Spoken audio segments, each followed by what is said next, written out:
welcome to Ladies Talking Leafs. I'm Chris. And I'm Sil. And we got through it, Leafs Nation. The regular season is done, and it's now the most wonderful time of year for hockey fans. Playoff time. Yay! And this is my 1993 rattle. Sil used to have a tambourine, but that got ruined during our many playoff runs. We did used to have many playoff runs, many successful playoff runs. But anyways, before we get into our playoff preview, we have an announcement to share with you. That's right. So for the playoffs, we are going to be doing a weekly show. So be sure to follow us and download our show on your favorite app, whether it's Apple, Spotify, Google, or whatever podcatcher you choose. Or you can also listen on our Buzzsprout site, where you'll find our website link to and all our show notes as well. So we're going to be doing that every week, bringing you all our insights and thrills and for all the playoff games, which we hope will be a long run.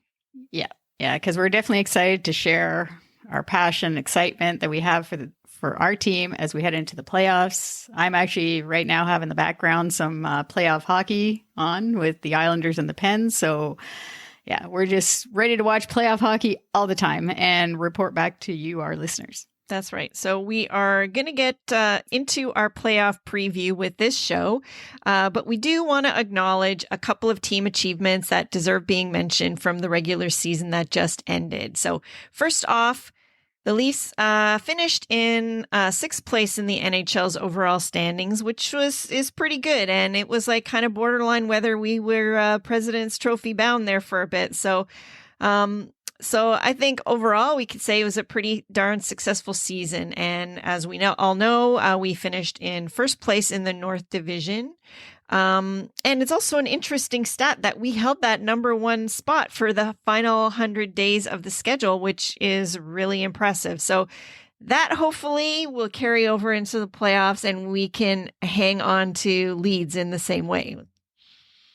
Yeah, and we also have player achievements, of course. We have to talk about one Auston Matthews, who is the sole winner of the Rocket Richard Trophy. Woohoo! Mm-hmm. And Lance Hornby, actually, I love this, of the Toronto Sun, called him the Rocket Man in his article on the weekend, which I loved. Matthews is now one shy of 200 goals for his career. So next season, I guess, he'll I don't know how that works with the playoff goals. I guess he would. No, it doesn't count. It doesn't, right? No. Okay, so he'll have to wait until next season, opening season, when we're in the building at Scotiabank Arena. That's when it'll happen. Hopefully. Yes, yeah. And we also have to show some love to Auston Matthews' winger, one Mitch Marner. Marner set the franchise record, recording 67 points without scoring a single power play goal, which just proves how much our power play sucked, of course, right? But as we can't, that's truly unbelievable that he didn't score a single power play goal. But Mitch finished fourth in the NHL scoring, which is also something that we should celebrate and he should be proud of. Like, we're definitely proud absolutely. Of it. Yeah. These two guys, so consistent also, year in, year out, they are bringing it. So all in all, it was a great season for our Leafs, but as we know, for Kyle Dubas and co, the real work starts now, and we are excited to get into talking about this Leafs Habs series that's coming up. So without any further ado, let's talk Leafs.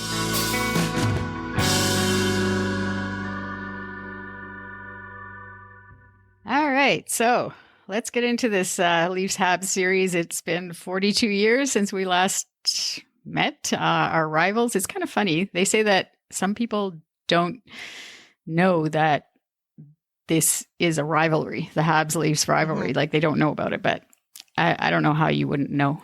Because it's been such a long time, like you said, and if you have only been born within the last 20 years, which there's a lot of Leaf fans that I heard someone talking on the radio today, that there's a lot of fans of the team that are old enough to drink now and have never, ever seen them in the playoffs, or have never seen, and have for sure never seen this rivalry. So Yeah. And I mean, obviously it's not the Habs' number one rival. I think that's the Bruins, but Traditionally, but, yeah. Yeah. But anyways, there is a rivalry here between the Leafs and the Habs. And actually the last former Leaf captain, Daryl Sittler, I saw him on the news the other night.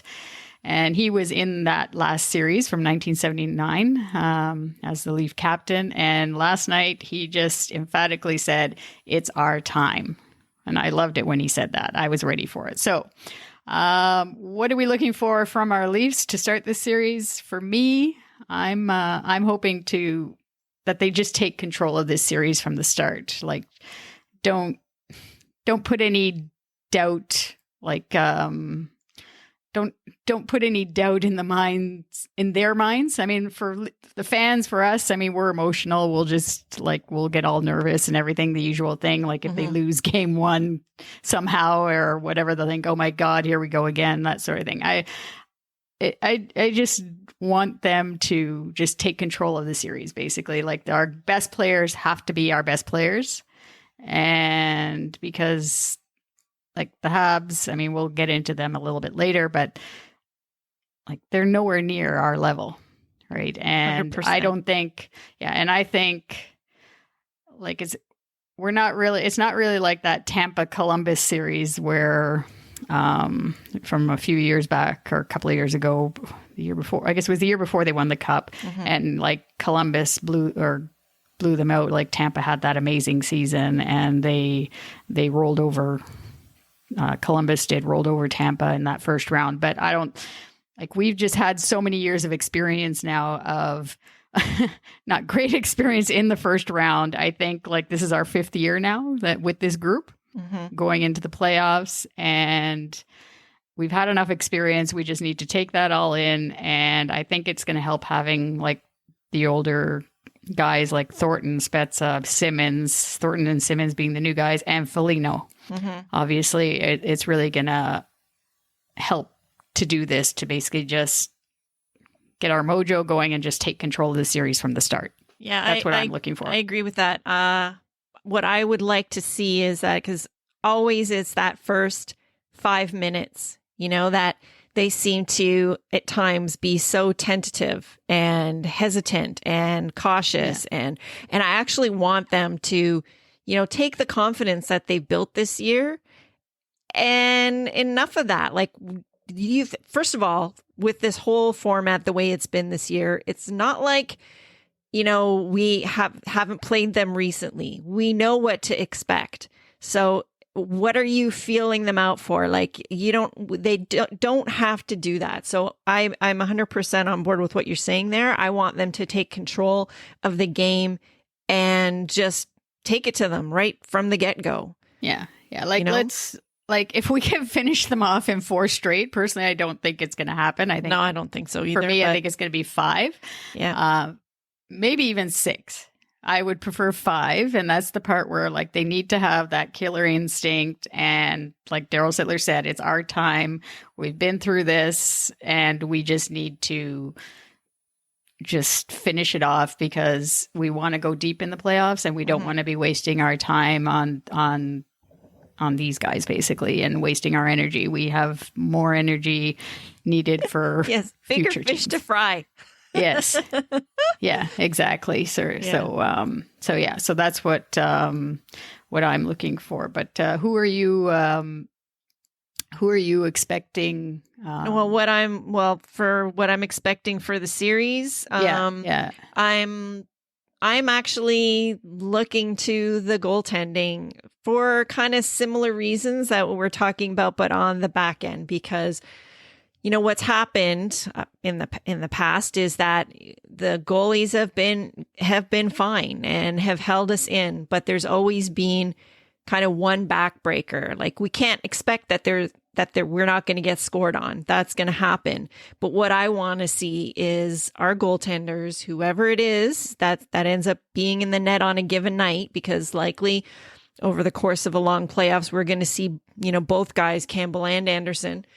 But what I want to see is them kind of rising to the occasion and holding us in when it counts. So like, the team has to pick up the goalie at times, but the goalie also has to pick up the team, because if there's a setback mentally where something starts to go wrong, I want whoever is our backstop to really show up in those moments. And that's something we haven't seen in a long time. And that's something I think that for us all to not need, to have a bottle of antacids beside us every time we watch the game, I think that we want to see them show up.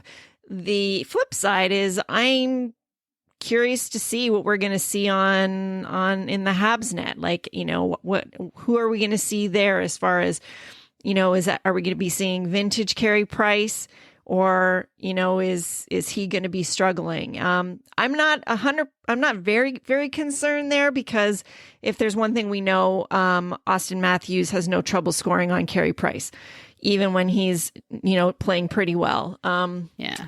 We'll talk about him. Interesting to see. Yeah, we'll talk about Price a little bit again in our next segment here. Mm-hmm. But yeah, I think definitely the goaltending. I mean, last year in the bubble versus Columbus, we shot 2%. So right. I mean, that's never gonna happen. Like rarely does that happen. Like they even in most of the reporters were saying would that happen for a team, but they stood on their head. The Columbus goalies, I think both of them got in, and but I mean, in those cases, we need, or in those instances, we need our goalie to be just as good or better, and like the way you're saying, like not give up the next goal and just stay confident. And I think both Anderson and Campbell, I mean, they announced today, on Sunday, Keefe said that Campbell was going to start game 1, which makes total sense. So we ride with him, and we'll see how far he gets, and knock on wood that everything, the only thing I'm concerned about with Campbell really is the injuries. Right. And that's the history for him, is the injuries. So hopefully, if he'll be good. If he takes a dive the wrong way and pulls something.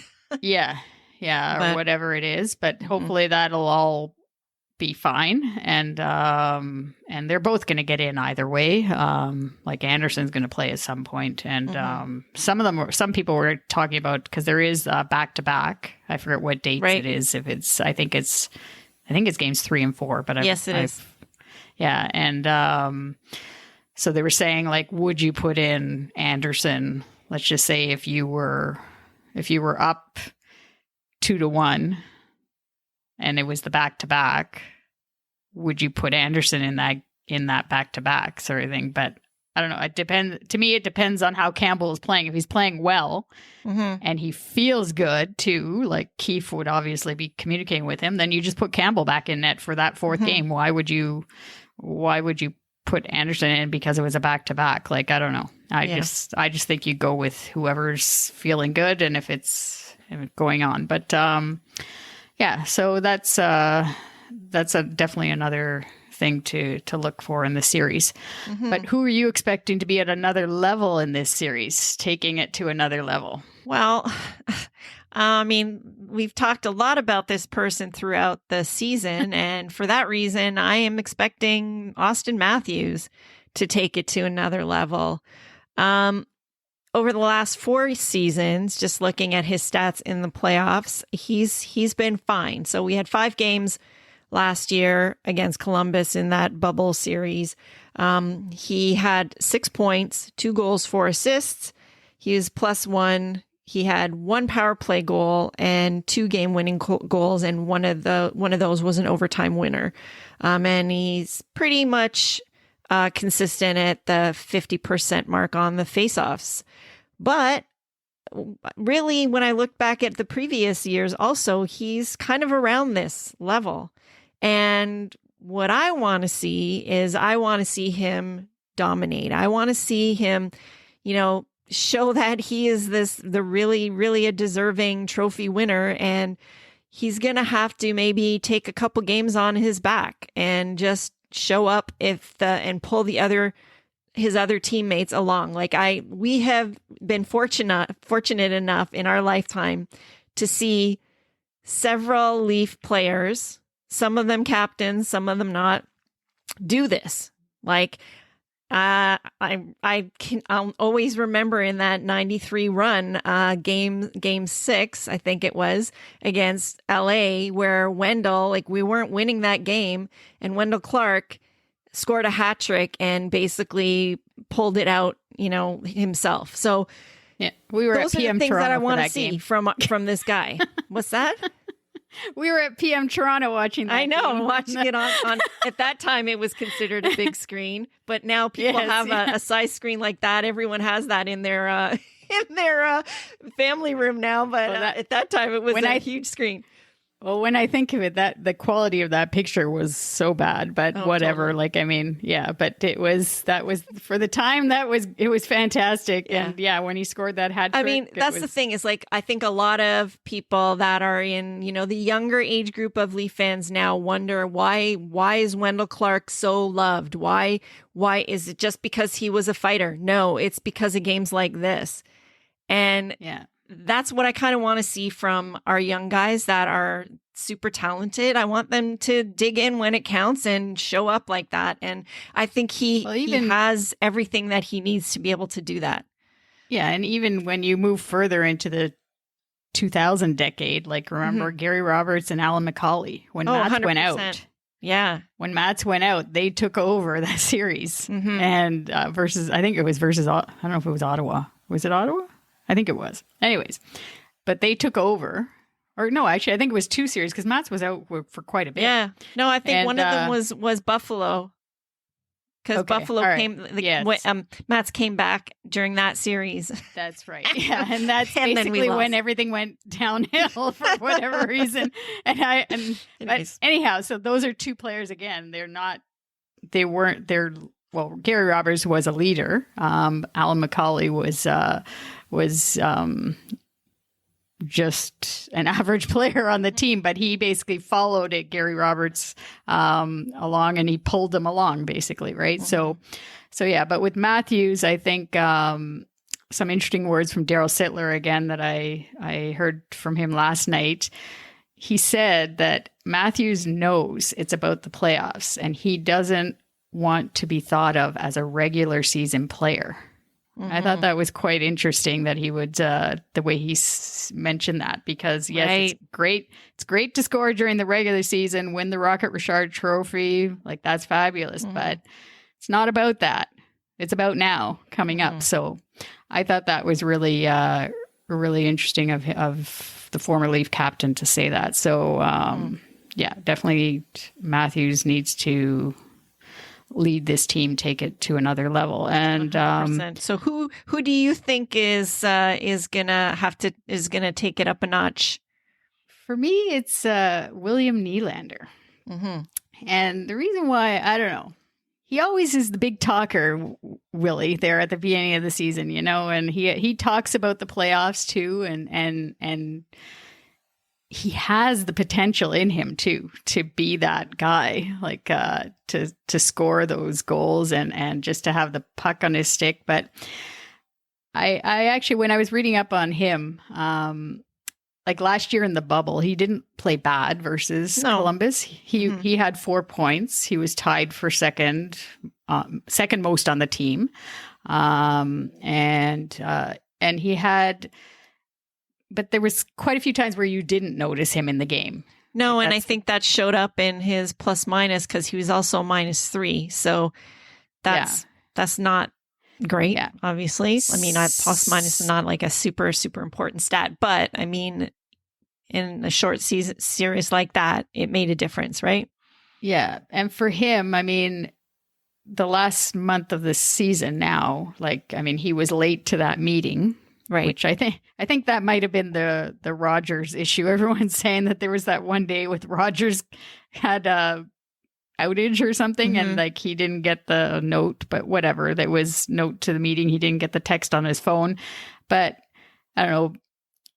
He was late to this meeting, and then he also missed the week because of that COVID scare sort of thing, right? So, which was, I mean, he was really good about that. He right away told the team, but as like Keith is saying, it's about being accountable and the growth and his growth, like because he has it in him again. And I think really having Foligno on that line is going to really help.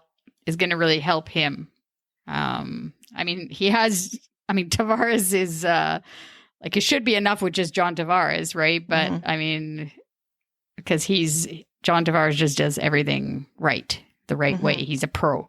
But having Foligno there, I think with that extra bit of nastiness that he brings, and I think that'll help Willie stay focused and stay in the game. Yeah. That energy from Foligno it's a different type of energy that he brings. Well, and I have no doubt that it's not just going to be his energy. I'm pretty sure that Foligno will also be verbally talking to him and pulling him up when he's not really pulling his weight on their line, which is exactly the thing that, we have Simmons here for and Thornton for. I mean, they're here for one thing and one thing only, and they're not going to let a bunch of punk kids derail that dream for them, I don't think. So they're probably going to do what they need to as far as that veteran group to keep these guys loose when they need to be loose, but also focus when they need to be focused. So that's what I'm hoping for anyway. Yeah.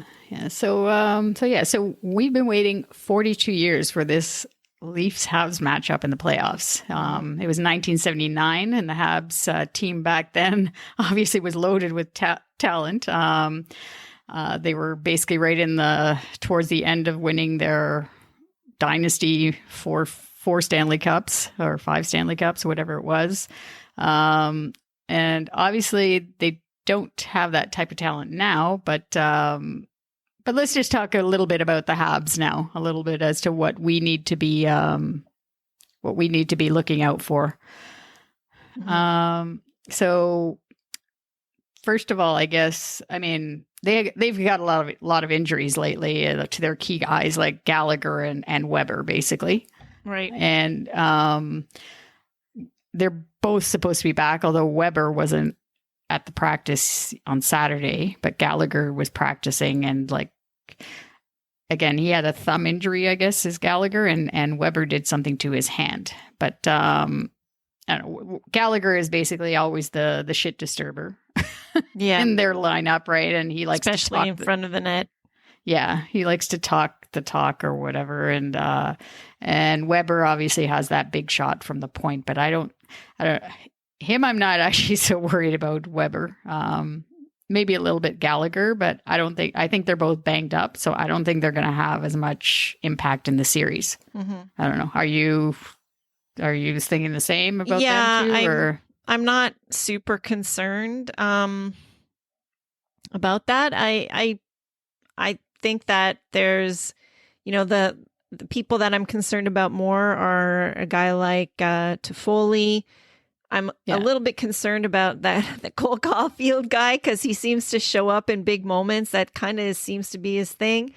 But overall, I don't really see that there's anything in their lineup that even really comes close to what we have. So I do feel that, we should be able to, I'm not saying that they're not going to show up, and I'm not going to say we're going to walk over them because they have a lot of pride. They're a very physical team. They lead the league in hits.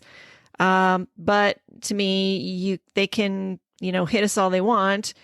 The thing that I'm worried about with that is potentially, injuring one of our players, particularly our goaltenders, because they do like to crash the net. Gallagher does that. Corey Perry is so nasty and chippy that way. Yeah. So I wouldn't, rule out them doing that. I think Campbell gave him a little whack one of their final games, right? Because Perry was right in front of his crease. They would have a history too because they saw each other a lot in LA and Anaheim, right? So he knows what he brings that way. Yeah. So and then so they had in their practice, the Habs had like the line of Perry, Stahl, and Anderson, Josh Anderson.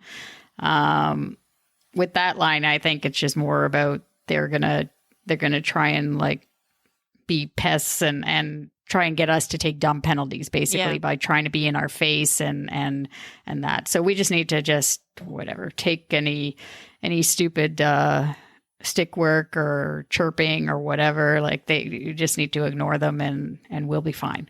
Well, and as far as the specialty teams go, if they're going to have extra power plays, how worried are we about that? Yeah. Yeah. And I mean, no, they don't. Their power play was 19th in the league. And we know about our power play. We do have the power play woes going on, but at least we could say that we were first in the league for quite a while. So I'm pretty sure that they never had never ever could say that. So I have a thought, actually. I'm thinking to myself, maybe we were just being crap on the power play because we're just saving it for the playoffs. Oh, it's the hustle? Right, we're going to burst out and just, That's a nice thought. And I hope you're right. And it's a really good Leaf dream. Yeah. We'll see if that happens, if they really are pull the hustle on that whole division that way. And as for going back to the goaltending with Carey Price and Jake Allen, personally, I think Price will probably get in, but I don't know. He's going to be coming back from the concussion. Yeah. Like, I don't know if he can be coming back from that to be automatically be vintage Carey Price. I don't know. No, everybody keeps talking about that. I just don't see it. I mean, he's going to be Carey Price. He's a good goalie, just like Frederik Andersen is a good goalie. They're both good goalies, right?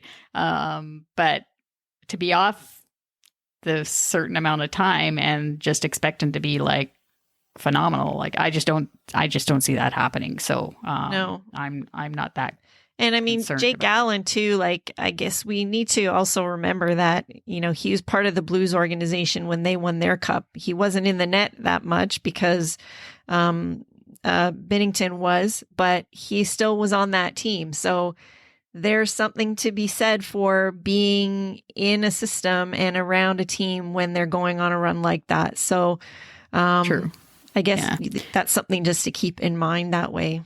Yeah. One thing I read in the Toronto Star, they had an article with, they were talking about like Montreal and just going into this series. And there was a quote from Habs legend, Serge Savard. He was he's always good for a quote, Serge Savard. Oh, yeah. Oh my God. He's speaking about the Habs not having enough Quebecois players. Oh yes. I heard that.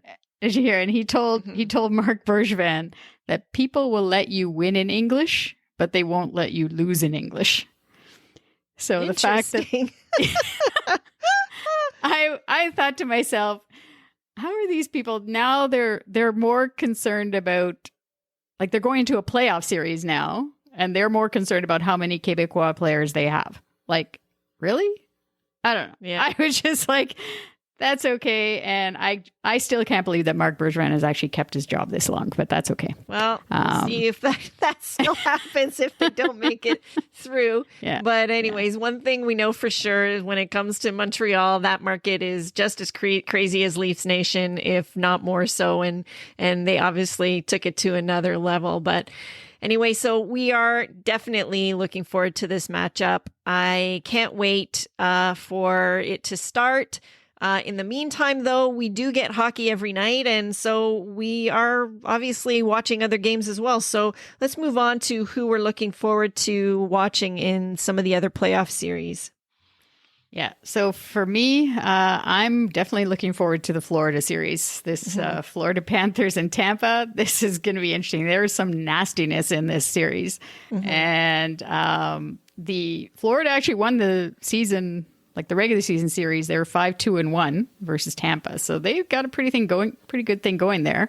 They've never played in the playoffs. So this is kind of interesting, like the two Florida teams. And I don't know. And I I'm really pulling for Florida to win because I just think it's ridiculous how all of a sudden Nikita Kucherov and Steven Stamkos are going to be like 100% going to play in the playoffs after taking off. Well, Kucherov was off the whole season. Yeah. So he's basically biding his time waiting to he probably could have played last month, but he didn't. Yeah, but because of the whole salary cap thing. I know, but the thing is though, like our team does the same thing, right? So people could say that about Freddie Anderson, that he's been out the whole season and now he's just going to come back. And I mean, he's not getting the net to start with, but they could. But I mean, Kucherov is on a different level. I mean, Kucherov was the MVP, right? I think this is a year that you could do that because really there's not a lot of fans in the building, if at all.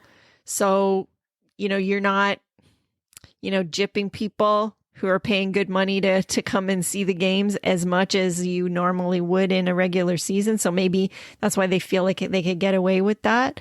Yeah. But I'm just looking forward to, I mean, the first round is always the best, right? So I'm just looking forward to that series in particular. I watched a bit of the other series last night and which one are you looking forward to? Well, speaking of that other series that you watched last night, I'm actually looking forward to the Washington Capitals Bruins series. A big part of it for me is I want to see those stupid Bruins go down. And I was so happy that they lost yesterday. And I like that whole storyline with Chara being on the other side of the ice. And there was playing actually against his old team. So I don't know. I sort of like some of the storylines there, with Ovi and actually everything. Today on Twitter, apparently the Bruins fans are saying that Chara's playing dirty. Well, isn't it interesting? I love it. You can dish it out, but you can't take it, I guess, eh? Yeah. Anyway, and to me too, like I was watching, and it's something that we don't have is a guy with a big booming shot like that, because I was so amazed at how much the Capitals use the shot from the point to basically to set things up. There's so many shots from the point, mostly from Chara's side. When you've got that big shot, that's something that like I just really noticed watching that game, because we haven't watched a lot of other out of market games this year, other out of market teams as much, with so much focus on the North Division. It really, really was like very obvious to me that we don't do that much at all. And I think that is something that if we could add somehow, that's something that could make our power play just a little more effective, because we have that threat. But right now we don't have anybody with that threat, which is part of the reason why I think Sandin is getting in, because he doesn't have a big booming shot, but he's such a smart player that he kind of gets shots through, and he's very mobile along that blue line. So that actually does help. When Sandin sees the opportunity, he will shoot, and he has an effective shot. So the other thing with the Boston, Washington, our favorite person there, Mr. Brad Marchand. Marchand. I loved watching him get pushed around and crushed yesterday. It was so nice. He said because apparently during they split the regular season series. They were even. They each won 4 games, I guess. They played each other 8 times, but apparently Marchand said during those games, like Chara, they have like code names for their plays, I guess, the Bruins. Like when they go on the ice. So Chara obviously knows all these code names, and he would go over to the Caps bench and the coach and say, this is what they're going to be doing now. Like, this is code whatever sort of thing. Right. So he's like, he knows everything. And I'm thinking to myself, well, obviously you would think their coach, that Bruce Cassidy or whatever, like he would change the code names. Right. I don't know. I just thought to myself, whatever, you're a loser anyways. I can't stand you. So hopefully, like you said, he'll be that they'll just knock him out and finish them off. Yeah. So one can only hope, right? Yeah. I mean, the other ones too are going to be fun. Like whatever. I'm cheering for Naz. Yeah. I don't know if you are, but I think you are. Of course. I don't know why you have it in your head that I hate the guy. I don't hate the guy at all. I love Naz. And I'm always Anyway. looking forward to them doing well. And in fact, I have a Colorado Leaf matchup in the final. So, Oh, okay. All right. And then we can't vote. Obviously, we won't be voting for Naz then, but that's okay. No.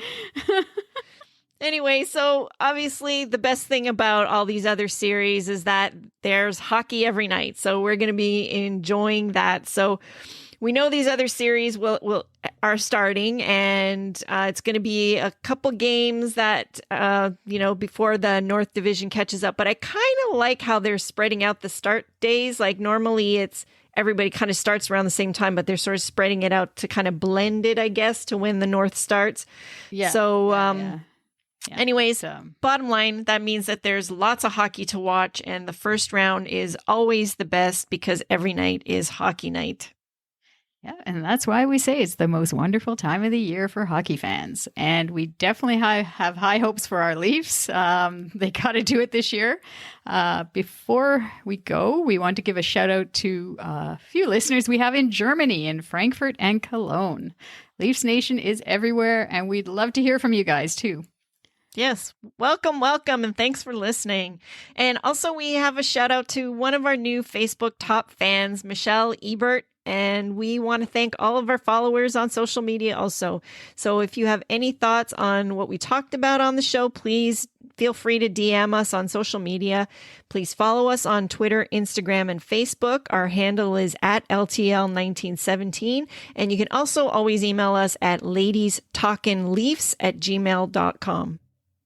Yeah, and another way to connect with us is on our Ko-fi page at ko-fi.com. It's ko-fi.com. You can follow us there, and if you choose to, you can support us there and buy us a coffee. Any donation goes towards helping us produce the show and making it even better for you, and that's how we can offer extra shows like we're going to be doing our weekly shows now in the playoffs. So if you can, please give us a donation. Find the link to our Ko-fi page on our show notes or in any of our social media profile pages. As always, we want to thank our healthcare workers and everything that they do. Stay safe and well, everybody. Enjoy the start of the playoffs. Go Leafs, go!